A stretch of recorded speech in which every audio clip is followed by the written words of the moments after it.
William Wordsworth, There is a Little Unpretending Rill, a sonnet composed in 1801 and published in 1820.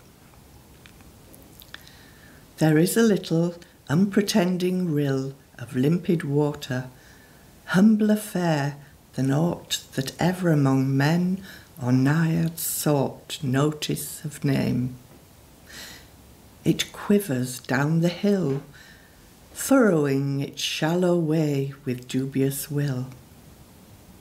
Yet, to my mind, this scanty stream is brought oftener than Ganges or the Nile, a thought of private recollection, sweet and still.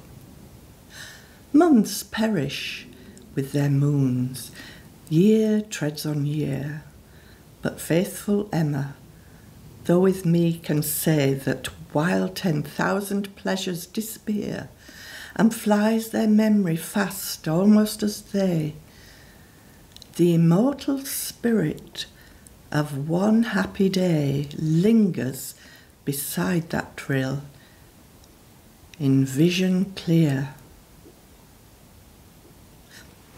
It is the nature poetry of Wordsworth which draws me to him time and time again. Yet it is what he makes of it that is so evocative, with its depth of meaning. Our relationship with nature over a lifetime is part of an ongoing memory, as in this poem. How many times are special moments in our lives remembered in a setting, a place of significance? It matters not that the situation is grand, but rather it is what is experienced in a particular place, and how, over the years, memory recognises and responds to it spiritually. Perhaps the little unpretending rill of which Wordsworth writes was in the Lake District, where there are many more significant places which have, during the lifetime of Wordsworth and ever since, acted as a magnet for tourists. My unpretending place of significance is in North Devon, also an area of great beauty which draws tourists. This unpretending place was one of my favourite morning walks with Jack, our faithful mongrel sheepdog.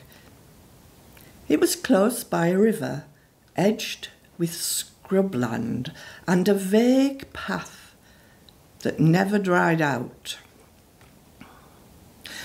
One Wellington walking morning, we diverted from the regular walked path and took the path less travelled. We found a low mist hanging over the scrubland. It was eerily quiet, other than for the rustling of small animals amongst the dank debris and old leaves. We hardly ever saw anyone walking this path, and that morning was no exception.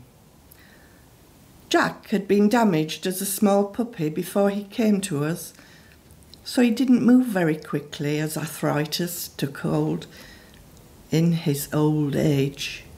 This was a walk which he was free to roam around and explore, snuffling around in the scrub.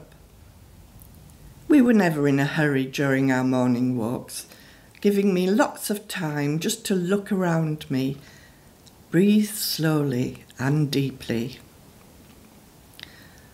On that particular morning, I watched the low-lying mist swirl about me whilst Jack moved into and out of the mist.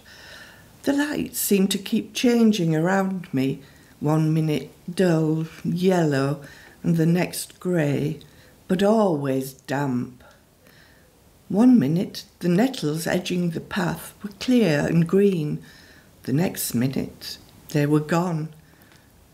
One particular nettle seemed to catch a clear light, and the brightness of its green caught my eye.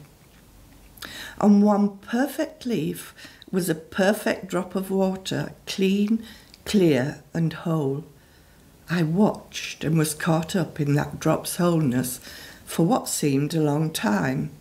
Nothing else, but yet everything else seemed to exist in that moment. I turned to find Jack standing by me. I don't know how long we stood there together before moving on. I returned from that walk, not the same person as when we had started out.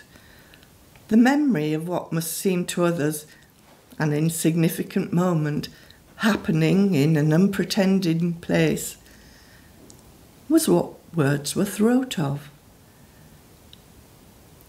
The immortal spirit of one happy day lingers beside that rill in vision clear.